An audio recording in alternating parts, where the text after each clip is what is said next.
जय हिंद दोस्तों, आप सभी का अपना यूट्यूब चैनल गौतम जी के जीएस एकेडमी में स्वागत है। दोस्तों हम लोग बिहार दौरा मेंस के लिए जो एडिटोरिया का पुस्तक निकाला गया है, जिसमें दोस्तों 15 सेट दिया गया है और प्रत्येक सेट में दोस्तों 100 क्वेश्चन दिया गया है और यह 200 मार्क्स की क्वेश्चन रहती है दोस्तों, जिसके लिए समय अवधि 2 घंटा दिया गया है। और जिसमें आज का दोस्तों हम लोग टेस्ट नंबर 12 देख रहे हैं। इससे पहले का आप टेस्ट नहीं देखे हैं तो हमारे यूट्यूब चैनल पर प्लेलिस्ट बनाकर डाल दिया गया है, वहाँ से आप लोग देख लीजिए, क्योंकि दोस्तों एग्जाम की दृष्टि से बहुत ही महत्वपूर्ण है, क्योंकि दोस्तों यह पूर्णतः परीक्षा पद्धति पर ही आधारित है। तो चलिए दोस्तों बिना देर के हम लोग क्वेश्चन की ओर बढ़ते हैं, जिसका क्वेश्चन नंबर पहला पर ध्यान दीजिएगा। पहला क्वेश्चन क्या कहता है? क्वेश्चन फर्स्ट बोल रहा है दोस्तों कि जापान ने द्वितीय विश्व युद्ध में आत्मसमर्पण किया था। तो वह क्यों किया था दोस्तों? क्योंकि हिरोशिमा और नागासाकी पर बम गिराने के कारण। और गिराया था कौन दोस्तों? तो यह अमेरिका गिरा दिया था, याद रखिएगा। नेक्स्ट क्वेश्चन पर आते हैं। क्वेश्चन नंबर 2, भारत के बौद्ध स्तूपों के बारे में निम्नलिखित कथनों में कौन सा सही नहीं है? तो देखिए दोस्तों, यह ऑप्शन में जो डी दिया गया है, यह व्यापार मार्गों के नज़दीक स्थित है, जो क्या दोस्तों बौद्ध स्तूपों के बारे में बिल्कुल कथन यह गलत बताया जा रहा है। चलिए नेक्स्ट क्वेश्चन पाते हैं। क्वेश्चन नंबर तीसरा बोलता है कि किस बौद्ध मूल ग्रंथ में मौर्य सम्राट अशोक का विवरण समाहित है? तो 3 का आपका राइट आंसर होगा ऑप्शन नंबर सी, अभिधम्म पिटक में मौर्य सम्राट अशोक का विवरण समाहित है, याद रखिएगा। नेक्स्ट क्वेश्चन पाते हैं। महाकाव्य शिल्पादिकारम किससे संबंधित है? तो शिल्पादिकारम दोस्त याद रखिएगा किससे संबंधित है? तो यह दोस्तों कथानक जैन तत्वों से संबंधित है और ऑप्शन नंबर बी इसका राइट हो जाएगा। नेक्स्ट क्वेश्चन पर है, जर्मनी में नाजी दल का उत्थान किसके नेतृत्व में हुआ था? तो नाजी दल का उत्थान दोस्तों याद रखिएगा, यह आपको हिटलर के नेतृत्व में हुआ था, ऑप्शन नंबर बी हो जाएगा। नेक्स्ट है 1857 के विद्रोह के दिनों में इनमें से किसे डंका शाह के नाम से जाना जाता था? तो डंका शाह के नाम से दोस्तों मौलवी अहमदुल्ला शाह को जाना जाता था, याद रखिएगा। नेक्स्ट पाते हैं, कैबिनेट मिशन योजना के अंतर्गत संविधान निर्माता परिषद में प्रत्येक प्रांत को आवंटित सदस्यों की संख्या निर्धारित करने की एक प्रतिनिधित्व कितनी जनसंख्या के अनुपात में था दोस्तों? तो प्रति 10 लाख व्यक्ति पर, याद रखिएगा 10 लाख व्यक्ति पर दोस्तों एक। चलिए नेक्स्ट क्वेश्चन पाते हैं। क्वेश्चन नंबर दोस्तों आपका 8 का आता, ध्यान दीजिएगा। क्वेश्चन नंबर 8 कर रहा है कि लिनलिथगो आयोग का उद्देश्य था। तो लिनलिथगो का उद्देश्य क्या था दोस्तों? कि भारतीय कृषि में संकट से संबंधित इस आयोग का यही उद्देश्य था, याद रखिएगा। नेक्स्ट क्वेश्चन पाते हैं। भारत छोड़ो आंदोलन के समय निम्न में से किसने कांग्रेस रेडियो का प्रसारण किया था? तो उषा मेहता दोस्तों याद रखिएगा कांग्रेस रेडियो का प्रसारण किया था। यह भारत छोड़ो आंदोलन कब स्टार्ट हुआ था दोस्तों? तो 1942 को हुआ था। उस समय वायसराय कौन थे? तो लॉर्ड लिनलिथगो थे। नेक्स्ट पाते हैं। क्वेश्चन नंबर 10 बोलता है कि किस राजनीतिक दल ने 6 जून 1946 को कैबिनेट मिशन प्लान के औपचारिक रूप से स्वीकार कर लिया, जिसने संप्रभु पाकिस्तान को मांग को अस्वीकार कर दिया था? तो कौन था दोस्तों? तो वह मुस्लिम लीग था, याद रखिएगा, option number C. Next question पाते हैं। भारत में मुगल शासन के बारे में नीचे दिए कथनों में से कौन सा कथन असत्य, यानी कि दोस्तों कौन सा कथन गलत है? तो देखिए जो कथन सी दिया गया है दोस्तों कि राजस्व द्वारा उन फसलों को प्रोत्साहन दिया जाता था जो अधिक राजस्व लाते थे, यह दोस्तों बिल्कुल गलत है। चलिए नेक्स्ट क्वेश्चन पाते हैं। Question number 12। देखिए दोस्तों 12 बोलता है कि भारतीय राष्ट्रीय कांग्रेस के प्रथम मुस्लिम अध्यक्ष कौन थे? तो भारतीय राष्ट्रीय कांग्रेस के दोस्तों प्रथम मुस्लिम अध्यक्ष कौन थे? तो याद रखिएगा बदरुद्दीन तैयबजी थे, ऑप्शन नंबर डी इसका राइट हो जाएगा। नेक्स्ट पाते हैं। इतिहासकार बर्नी दिल्ली के सुल्तान के अधीन भारत में शासन का वास्तव में इस्लामी नहीं माना गया, क्योंकि दोस्तों वह अधिकतर आबादी इस्लाम को अनुसरण नहीं करते थे, इसलिए नहीं माना गया था, ऑप्शन नंबर ए इसका राइट हो जाएगा। नेक्स्ट है दोस्तों, शारदा एक्ट को किसके कार्यकाल के दौरान पारित किया गया था? तो शारदा एक्ट को दोस्तों लॉर्ड इरविन के समय पारित किया गया था, याद रखिएगा, ऑप्शन नंबर 20 का राइट हो जाएगा। नेक्स्ट क्वेश्चन है, निम्नलिखित में से कौन सा मुगल बादशाह नक्शबंदियों नेता ख्वाजा अब्दुल्ला हरार को अनुयायी था? अब्दुल्ला हरार का अनुयायी था दोस्तों बाबर था, याद रखिएगा। नेक्स्ट पाते हैं। निम्नलिखित में से कौन सा एक चोल राजाओं द्वारा बनाया गया मंदिर था? तो चोल राजाओं द्वारा बनाया गया मंदिर दोस्तों बृहदेश्वर मंदिर था, जो कि तंजावुर में स्थित है, याद रखिएगा।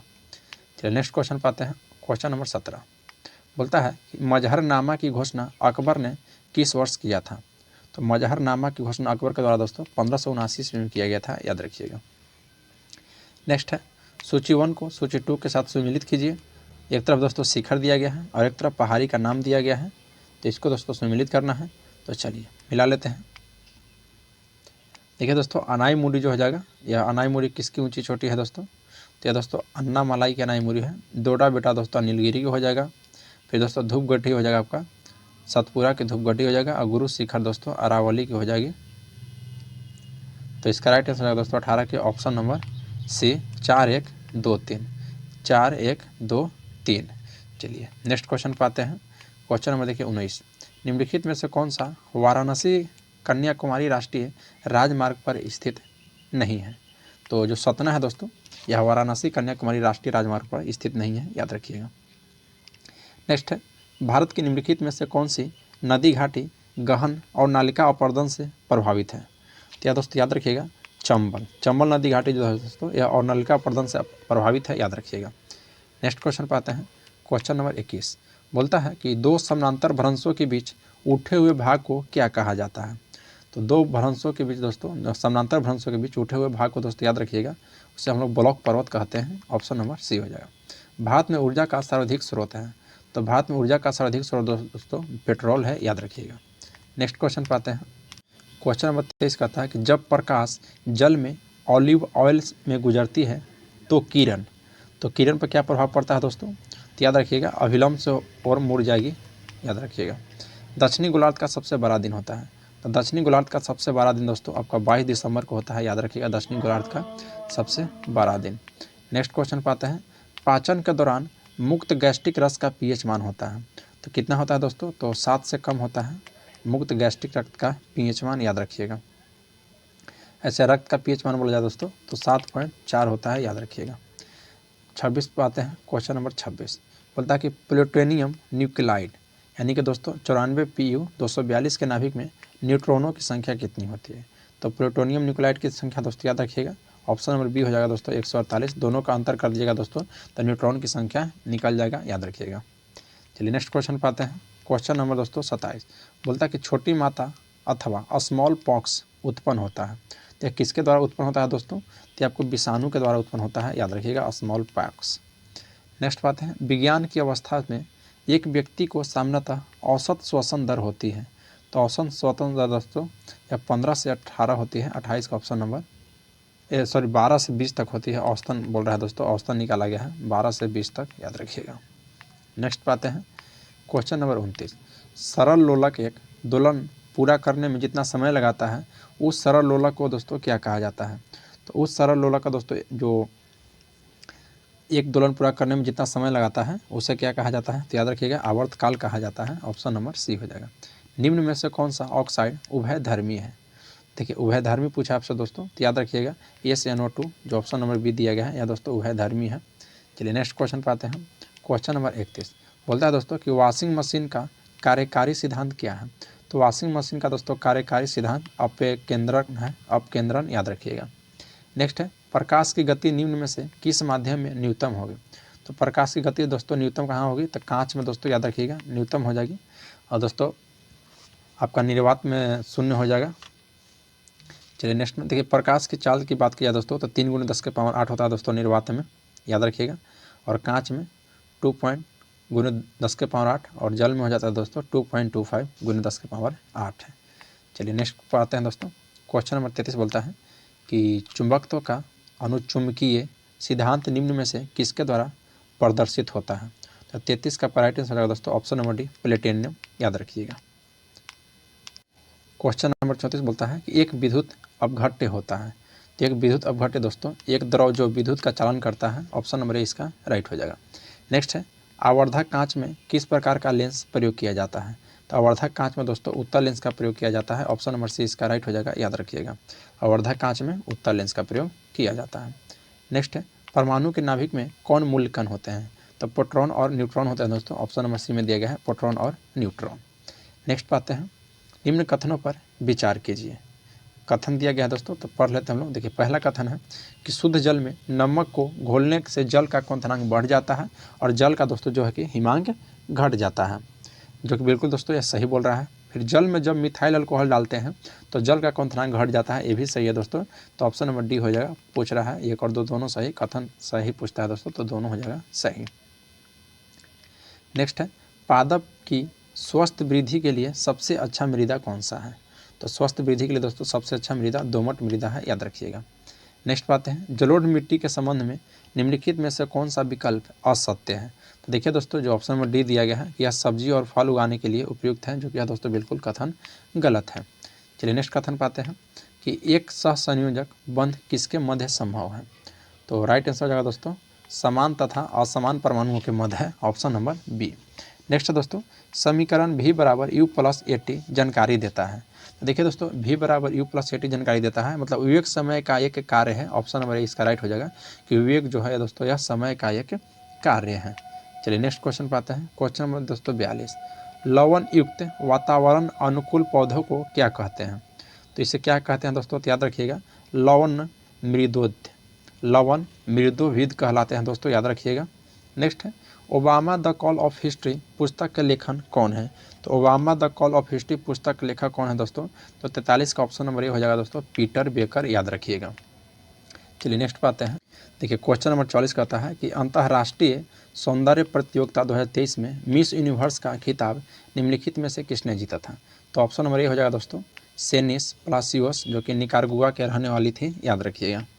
नेक्स्ट क्वेश्चन पाते हैं, क्वेश्चन नंबर 45 बोलता है कि Gyanodaya express college on hills किस राज्य या केंद्र शासित प्रदेश में प्रारंभ की गई है। तो याद रखिएगा जम्मू एवं कश्मीर प्रारंभ किया गया है, ऑप्शन नंबर ए इसका राइट हो जाएगा।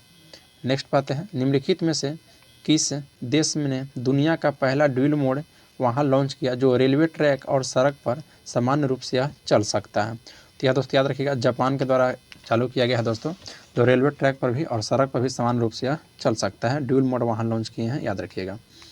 देखिए क्वेश्चन नंबर 27 बोलता है कि किस राज्य के खेल मंत्री ने खिलाड़ियों को मासिक वजीफा देने के लिए छात्रवृत्ति योजना शुरू की है। तो यह दोस्तों पंजाब सरकार के द्वारा शुरू किया गया है, ऑप्शन नंबर सी इसका राइट हो जाएगा। नेक्स्ट है बिना ऑक्सीजन स्पोर्ट के माउंट एवरेस्ट पर फतेह करने वाली भारतीय महिला कौन बनी। तो पियाली बसाक। देखिए पियाली बसाक जो है दोस्तों बिना ऑक्सीजन सपोर्ट के माउंट एवरेस्ट पर फतेह करने वाली प्रथम भारतीय महिला बन गई है, पियाली बसाक, याद रखिएगा। नेक्स्ट है केंद्र सरकार ने विभिन्न मंत्रालय विभागों और एजेंसियों के विभिन्न पुरस्कारों के लिए नामांकन आमंत्रित करने के लिए पोर्टल लॉन्च किया है। तो यह दोस्तों राष्ट्रीय पुरस्कार दोस्तों याद रखिएगा 49 का ऑप्शन नंबर डी हो जाएगा। नेक्स्ट क्वेश्चन पाते हैं विश्व मौसम विज्ञान संगठन की हालिया रिपोर्ट के अनुसार निम्नलिखित में से कौन सा वर्ष अब तक का सबसे गर्म वर्ष रहा है। तो अब तक का सबसे गर्म वर्ष रहा है दोस्तों याद रखिएगा 50 का ऑप्शन नंबर डी हो जाएगा 2023। नेक्स्ट क्वेश्चन पाते हैं COP 28 जो 2023 के लिए दोस्तों निर्णयों के संदर्भ में निम्नलिखित कथनों पर विचार कीजिए। तो पहला कथन दिया गया है दोस्तों, ध्यान दीजिएगा कि 22 देशों ने नाभिकीय ऊर्जा क्षमता को सन 2050 तक वर्तमान स्तर से बढ़ाकर 3 गुना करने के लिए घोषणा पत्र पर हस्ताक्षर किया है, जो कि दोस्तों सही है। फिर 118 देशों ने वैश्विक नवीकरणीय ऊर्जा क्षमता को सन 2030 तक बढ़ाकर 3 गुना करने का संकल्प लिया है, ये भी सही है दोस्तों। और इस समझौते पर भारत ने हस्ताक्षर नहीं किया है, ये भी सही है। तो ऑप्शन नंबर दोस्तों सी हो जाएगा, 1, 2 और 3 सभी सही है। चलिए नेक्स्ट क्वेश्चन पाते हैं, ये क्वेश्चन नंबर 52 कहता है कि 2 दिसंबर 2023 को किस देश में आकाश रक्त वर्णन यानी कि दोस्तों ब्लड रेड हो गया था। आकाश रक्त वर्णन हो गया था दोस्तों किस देश में 2 दिसंबर 2023 को। तो राइट आंसर हो जाएगा दोस्तों याद रखिएगा केन्या में, option number A. Next question पाते हैं बिहार में किस वर्ष पहली बार दूरदर्शन केंद्र स्थापित किया गया था। तो बिहार में दोस्तों पहली बार 1978 में किया गया था दूरदर्शन केंद्र स्थापित, याद रखिएगा। नेक्स्ट है बिहार के किस नेता ने महात्मा गांधी के साथ किसान आंदोलन का नेतृत्व किया था। तो किसान आंदोलन का नेतृत्व महात्मा गांधी के साथ कौन किया था दोस्तों, तो राजकुमार शुक्ल, याद रखिएगा, option number C. Next question पाते हैं क्वेश्चन नंबर दोस्तों 55 बोलता है कि लोकसभा का सदस्य महुआ मोइना को 8 दिसंबर 2023 को संसद से निष्कासित कर दिया गया, वह किस राजनीतिक दल के थे दोस्तों, या तृणमूल कांग्रेस से संबंधित है महुआ मोइत्रा, याद रखिएगा। नेक्स्ट पाते हैं क्वेश्चन नंबर 56 देश का पहला गैंडा संरक्षण एवं प्रजनन केंद्र कहाँ खोला गया है। तो देखिए दोस्तों गैंडा संरक्षण एवं प्रजनन केंद्र सबसे पहले तो देश का प्रथम, इसलिए बहुत ही उपयुक्त है। तो याद रखिएगा दोस्तों यह पटना में खोला गया है, ऑप्शन नंबर सी इसका राइट हो जाएगा, 56 का ऑप्शन नंबर सी। नेक्स्ट है भारतीय अंतर्देशीय जल मार्ग प्राधिकरण का गठन किस वर्ष हुआ है। तो इसका गठन दोस्तों याद रखिएगा 1986 में हुआ है, और अभी हाल ही में दोस्तों बैठक कहाँ में हुआ है, तो बैठक दोस्तों कोलकाता में हुआ है, याद रखिएगा। चलिए नेक्स्ट क्वेश्चन पाते हैं क्वेश्चन नंबर 58 बोलता है दोस्तों कि भारतीय मुख्य भूमि का सबसे दक्षिणतम बिंदु कौन सा है। तो मुख्य भूमि का कहा है दोस्तों दक्षिणतम बिंदु, तो 58 का राइट आंसर है दोस्तों option number B cap coumarin, और भारत का सबसे दक्षिणतम बिंदु कहता है दोस्तों तो इंदिरा पॉइंट हो जाता। चलिए नेक्स्ट पाते हैं, वह प्रथम राष्ट्रीय नेशनल पार्क कौन सा है जिसे भारत में स्थापित किया गया है? तो भारत में किससे स्थापित किया गया है दोस्तों? तो 59 का ऑप्शन नंबर डी हो जाएगा, जिम कॉर्बेट नेशनल पार्क, याद रखिएगा। चलिए नेक्स्ट क्वेश्चन पाते हैं। देखिए, निम्नलिखित में से कौन सा ऊर्जा गैर परंपरागत स्रोत नहीं है? तो नहीं बोला है दोस्तों, तो कोयला जो है यह गैर परंपरागत स्रोत नहीं है। बाकी दोस्तों समुद्री ऊर्जा है, सौर ऊर्जा है और बायोगैस है, याद रखिएगा। चलिए नेक्स्ट पाते हैं, देश का प्रथम बोलती फिल्म आलम आरा के निर्देशक निम्नलिखित में से कौन है? तो आलम आरा का दोस्तों ईरानी साहब हैं, आदेशिर ईरानी, याद रखिएगा। चलिए नेक्स्ट क्वेश्चन पाते हैं। देखिए क्वेश्चन नंबर 65 कहता है कि सरसों किस कुल का पौधा है? तो सरसों दोस्तों याद रखिएगा किस कुल का पौधा है? तो यह कुर्सी फेरी, कुर्सी फेरी का है दोस्तों, कुर्सी फेरी। नेक्स्ट है, मानव विकास सूचकांक की अवधारणा का प्रतिपादन कब किया गया था? तो 63 का राइट आंसर है दोस्तों ऑप्शन नंबर सी, 1990 में किया गया था, याद रखिएगा। नेक्स्ट क्वेश्चन पाते हैं, क्वेश्चन नंबर 64, बोला कि साख का आधार क्या है? तो साख का आधार क्या है दोस्तों? तो विश्वास है, ऑप्शन नंबर ए इसका राइट हो जाएगा। साख का आधार क्या है? तो साख का आधार विश्वास है।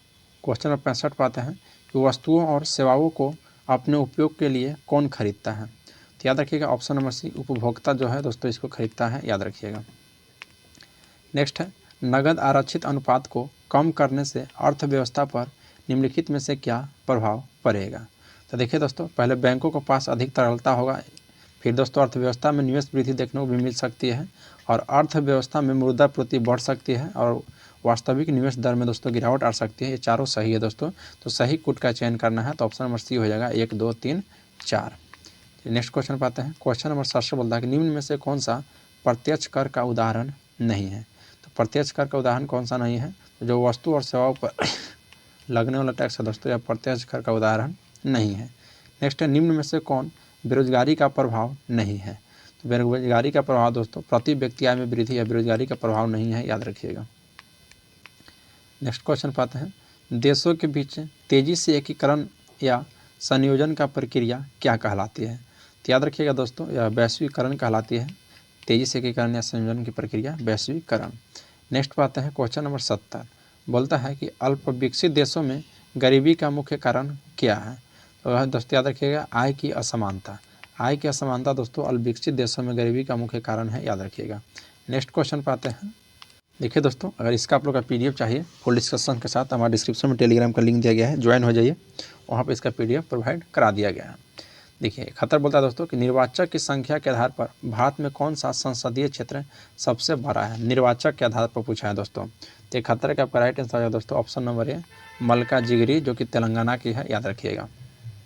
नेक्स्ट है, भारतीय संविधान के अनुच्छेद 344 के तहत प्रथम राजकीय भाषा आयोग का गठन किया गया था। 1955 में गठन किया गया था दोस्तों, अनुच्छेद 344 के तहत प्रथम राजकीय भाषा आयोग का गठन 1955 में, याद रखिएगा। नेक्स्ट क्वेश्चन पाते हैं, क्वेश्चन नंबर देखिए 73, बोल रहा है कि राज्यसभा के सदस्य मत पद्धति द्वारा निर्वाचित किए जाते हैं। तो मत पद्धति द्वारा निर्वाचित दोस्तों एकल अहस्तांतरणीय की जाती है, ऑप्शन नंबर डी इसका राइट हो जाएगा। नेक्स्ट पाते हैं, 42वें संविधान संशोधन द्वारा किस अनुच्छेद के माध्यम से श्रमिकों की प्रबंधन में भागीदारी सुनिश्चित की गई है? तो 74 का ऑप्शन नंबर डी हो जाएगा दोस्तों, अनुच्छेद 43 के ए में, याद रखिएगा।